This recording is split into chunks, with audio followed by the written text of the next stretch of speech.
आज हमारा बजट पेश हुआ है और इसमें सुबह से लेकर लोगों को अटकलें लगाई जा रही थी कि इसमें क्या, किसको क्या मिलेगा, महिलाओं को क्या मिलेगा, पुरुषों को क्या मिलेगा, टैक्स में कितनी छूट रहेगी।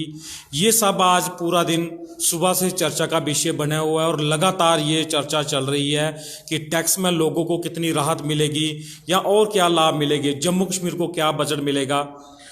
इन सब पे अब चर्चा करने के लिए हमारे साथ मौजूद हैं जो आप आम आदमी पार्टी की तेज-तर्रार नेता रीना चौधरी जी।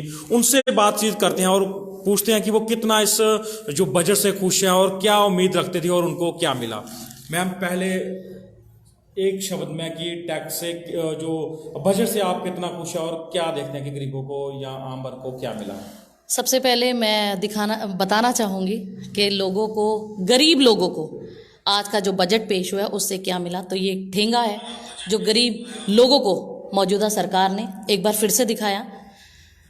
उनको काम करना चाहिए था गरीब लोगों के लिए, जो जो लोगों की बुनियादी ज़रूरतें हैं जिसमें नेसेसिटीज़ आती हैं उनको टैक्स फ्री करना चाहिए था। चाहे बुढ़ापा पेंशन की बात करो, हैंडीकैप पेंशन की बात करो, जो लोग अपनी ज़िंदगी गुजर बसर करते हैं, पूरे महीने वेट करते हैं कि उनकी पेंशन आएगी तो उनके घर का राशन डलेगा और अपना जीवन यापन कर पाएंगे।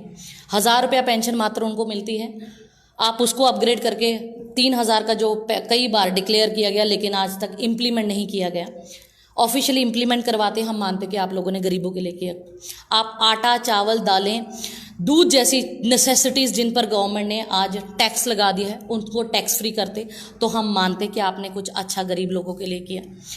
और भी कई ऐसी ज़रूरतें हैं, पेट्रोल डीजल, जो डायरेक्टली इनडायरेक्टली आज आम लोगों को सता रही हैं, क्योंकि जो बहुत सी ऐसी चीज़ें हैं, बुनियादी ज़रूरतें हैं जिनके रेट्स, नेसेसिटीज़ के भी जो रेट्स हैं वो डिपेंड करते हैं कि उनकी कैरेज कितनी है, जो कि पेट्रोल डीजल के प्राइसेस की वजह से बढ़ती हैं। अगर आप पेट्रोल डीजल के प्राइसेस डाउन करते तो लोगों को कुछ मिलता। आपने किया जो भी आपने, जितने भी आपने जो डिसीजंस आज हमने देखा, जो मैंने देखा कि वो अपर मिडिल क्लास और एलीट क्लास लोगों के लिए हैं। अगर आपने कहा कि हमने लैब्स इंप्रूव करी हैं, ज़्यादा लैब्स बनाई, तो वो भी आप कहें कि सिर्फ डायरेक्ट सिर्फ गरीब लोगों को उसका बेनिफिट मिलेगा, तो उसमें भी मुझे नहीं लगता कि सिर्फ आपने गरीबों को, क्योंकि उसमें भी लैब तक पहुंचने के लिए भी आज गरीब इंसान बहुत ज़्यादा मजबूरी होगी तब वो टेस्ट करवाता है। अदरवाइज़ वो बेचारे इलाज भी नहीं करवा पाते, डॉक्टरों के पास तक नहीं जा पाते, क्योंकि उनके पास इतने पैसे नहीं होते कि वो किराया पूरा कर सकें। डॉक्टरों के पास अगर आपने हॉस्पिटल तो खुलवाए, लेकिन वो कितने ज़्यादा फंक्शनल हैं, उन पर कौन कौन से डॉक्टर्स वहाँ अवेलेबल मिलते हैं, कौन कौन सी दवाइयाँ मिली हैं, आपको इन पे काम करना चाहिए था। आज लोगों के पास अपने आप को चेकअप कराने के जो आपने बुनियादी ज़रूरतें हैं वो आपने पूरी नहीं की। आप उसके लिए आप करते कि आपने गरीब लोगों के लिए दवाइयाँ फ्री कर दी, हम ये मानते कि आपने सच में गरीबों के लिए कुछ अच्छा किया। आपने रेलवे आउटले इंक्रीज़ किए, that is again for the elite class people. आपने नर्सिंग कॉलेजेस बढ़ाए, ठीक है, वो बच्चों के लिए कि कल को करियर अपॉर्चुनिटीज़ होंगी, बट वो तो नॉर्मली बजट में होता है। उसके अलावा टूरिज़्म इंप्रूव किया, ठीक है, वो डिपेंड करता है कि किस स्टेट में कितना टूरिज्म स्कोप्स हैं, उसको आप प्रमोट करेंगे। उसके अलावा आपने आर्टिफिशियल इंटेलिजेंस इंप्रूव किया, that is again elite class and upper middle class की ज़रूरत है, जो कि यूज़ करते हैं। गरीब, आप कहते हैं कि दिहाड़ीदार मजदूर को ये पूछो कि आर्टिफिशियल इंटेलिजेंस होता क्या है, तो उसको उसका मतलब भी नहीं पता होगा। यानी कि आपका सीधा कहना मतलब है कि जो एक गरीब तबका है, जो एक रोज़मर्रा अपनी चीज़ें, चाहे वो दिहाड़ीदार है, उसकी 10,000 रुपया वेतन है, उसको कुछ नहीं मिला, वो आज वैसा का वैसा ही, वो वैसा का वैसा ही। इन्होंने ये भी डिक्लेयर किया कि हम 1 साल तक दोबारा से जो PHH हैं, AAY हैं, उनको हम फ्री राशन देंगे। लेकिन उसमें भी एक लूप होल है। एक नया डिसीजन जो मैंने पीछे एक ऑर्डर भी पढ़ा जिसमें लिखा था कि 1 रुपया आप आटे का भी फ्री राशन में भी चार्ज करेंगे, तो दैट इज़ अगेन, उसकी आपको ऐसी क्या ज़रूरत पड़ेगी कि आप एक रुपया उसमें भी लोगे। तो ऐसी जो बुनियादी ज़रूरतें हैं, जो लोगों की ज़रूरतें पूरी होनी चाहिए थी, आपने उस बारे में कुछ नहीं किया।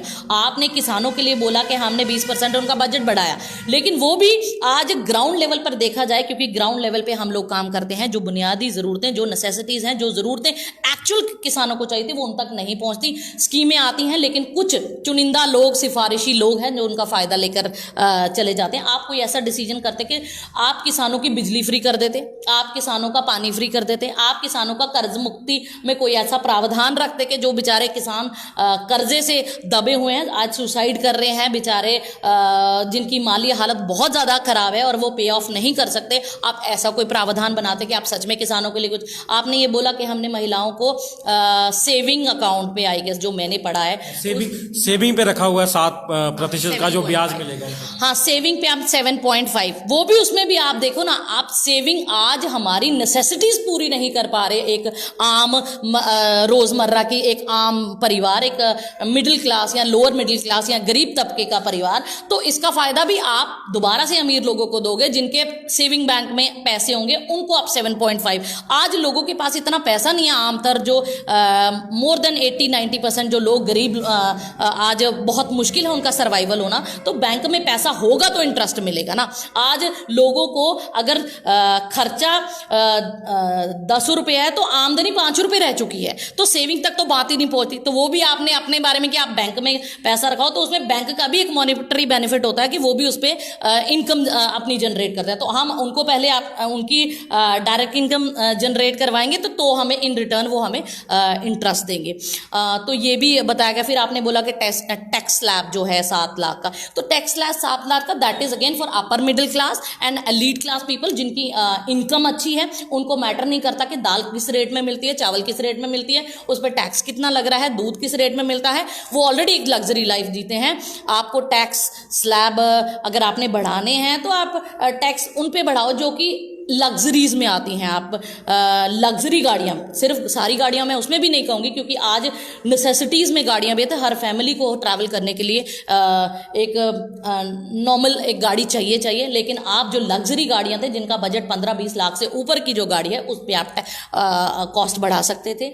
आप पेट्रोल डीजल, दोबारा से बोलूँगी, आप सिगरेट शराब पे बढ़ा सकते थे, जो सिर्फ अमीर लोग जो अफोर्ड करते हैं, जो उसमें भी ब्रांड्स आती हैं, उन पे आप बढ़ाओ। तो आप, मैं यही कहना चाहूँगी, हम लोगों को बहुत उम्मीदें थी, पिछले साल भी कुछ नहीं हुआ, इस बार भी हमें था कि शायद इस बार जो लोगों की मांगों को समझे, क्योंकि पूरा देश आज अपनी मांगों को सोशल मीडिया पर जागृत करता है कि हमारी ये ज़रूरतें हैं, हमारी ये ज़रूरतें हैं, इनको पूरा किया जाए।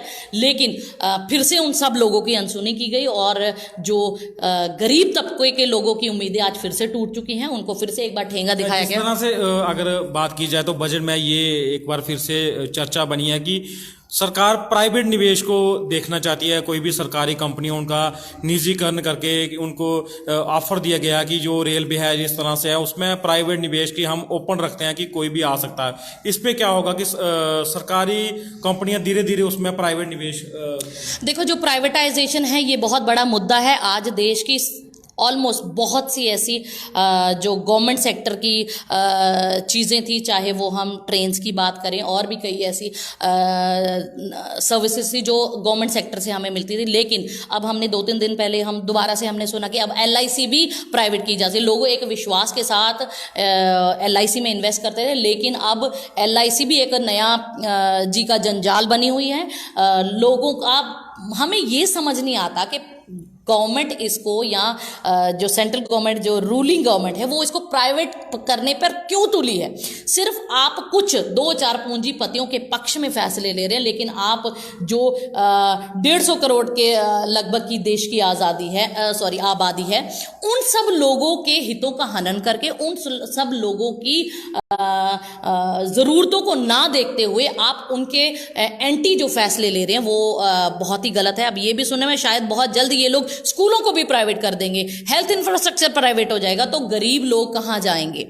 तो यहाँ तो जैसे ये बोला गया था कि हम गरीबी मिटाएंगे, लेकिन ऑन ग्राउंड ये लग रहा है गरीबी नहीं मिट रही है। गरीबों को मिटाने की जो की जा रही है कोशिश, तो इनको यही है कि आप प्लीज़ एक बार दोबारा से कोई भी फैसला लेने से पहले लोगों की राय लें, लोगों से पूछें। लोग पूछ के लोग बता रहे हैं सोशल मीडिया पे कि हमारी ये ज़रूरत है, लेकिन लोगों की अनसुनी की जा रही है, लोगों को हरास किया जा रहा है। आज लोकतंत्र खतरे में है, लोकतंत्र खत्म हो चुका है, ना बराबर है, क्योंकि आज डेमोक्रेसी रह ही नहीं गई है। सिर्फ तानाशाही वाला जो रवैया मौजूदा सरकार चला रही है, तानाशाही के जरिए नए नए ऐसे ऐसे कानून निकाल रही है। जम्मू कश्मीर की बात करूं तो जम्मू कश्मीर में भी आज लोग त्राहिमाम हैं। कभी ज़मीनें निकलवाई जा रही हैं, कभी कुछ किया जा रहा है, कभी कोई नई पॉलिसी इंप्लीमेंट की जाती है, कहीं नया टैक्स लगा दिया जाता है। अब ये भी हमने ये पढ़ा कि आने वाली 1 अप्रैल से प्रॉपर्टी टैक्स लोगों पे लगाया जाएगा। तो लोग कहाँ जाएं?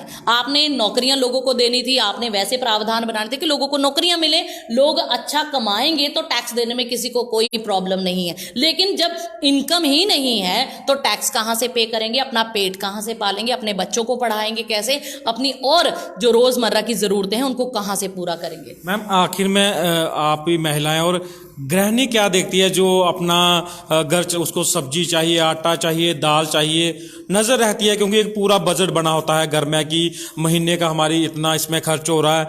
और अगर बजट में अगर आपको मान लो कि एक परिवार 5,000 रुपया कर रहा है, अगर उसमें इस जो बजट आया है 500 रुपया और एक्स्ट्रा उसमें हो जाएगा तो कितनी परेशानी होगी? और क्या देखती हैं वो एक महिला होने के नाते कि आपको कितना संतुष्ट है या नहीं संतुष्ट है? एक गृहिणी होने के नाते, एक महिला होने के नाते, एक माँ होने के नाते, एक बीवी होने के नाते, एक गृहिणी बस इतना चाहती है कि मेरे परिवार का पेट भरा रहे, 3 टाइम की रोटी, उनको अच्छा खाना खाने को मिले और एक शांत जिंदगी वो जिए।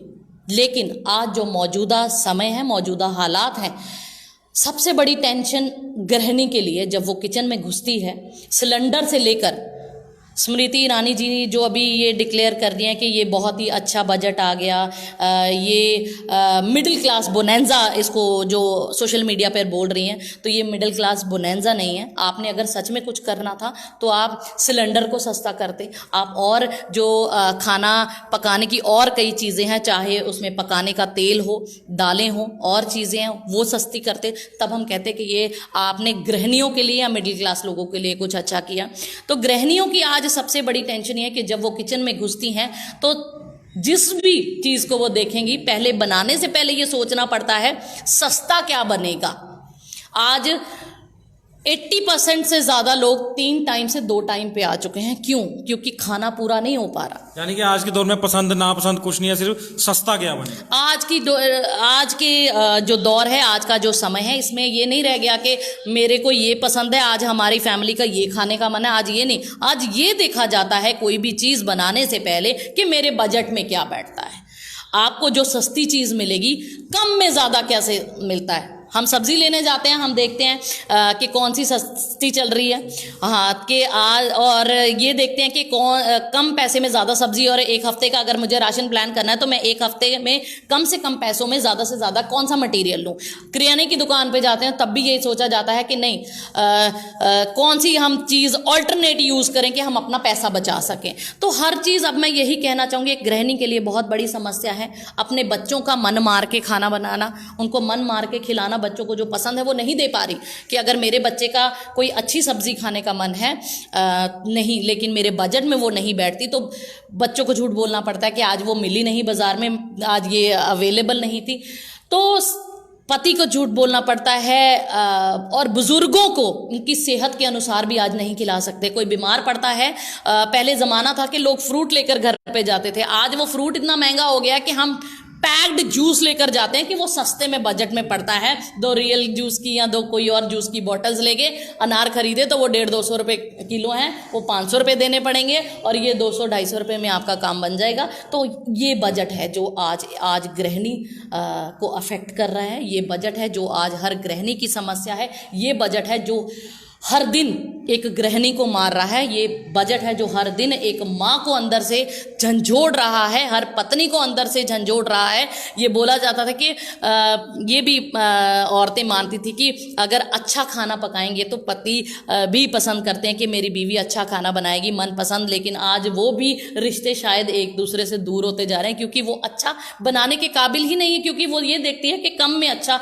कम में ज़्यादा क्या बनेगा ताकि एटलीस्ट स्वाद को साइड रख के वो भर पेट खा सकें। तो भर पेट खाने 3 से 2 समय पर आज जो गृहिणियां आज पकाने पर मजबूर हैं, आज 3 से 2 समय पे आज जो लोग खाना खा रहे हैं, सिर्फ इसी वजह से कि उनका बजट आज उनको अलाउ नहीं करता कि वो 3 टाइम का खाना खा सकें। तो यही कहना चाहूँगी मौजूदा सरकार से, यही कहना चाहूँगी माननीय पीएम जी से कि प्लीज़ आप कोई भी फैसला लें तो गरीब लोगों को प्रायोरिटाइज करके, गरीब लोगों के को हित में रख के उनके फेवर में लें। सिर्फ कुछ जो चुनिंदा आपके पूंजीपति दोस्त हैं उनको साइड में रखें। दोस्ती हमें पता है कि अच्छी है, लेकिन अगर आपकी दोस्ती आपके कर्म को अफेक्ट करती है, आपके धर्म को अफेक्ट करती है, तो ऐसी दोस्ती जो नहीं सही, उसको त्याग कर आप लोगों के हित की बात करें। लोगों ने आपको वोट देकर अपने एक पिता समान दर्जा दिया है, तो पिता को एक ही आंख से देखना चाहिए सबको।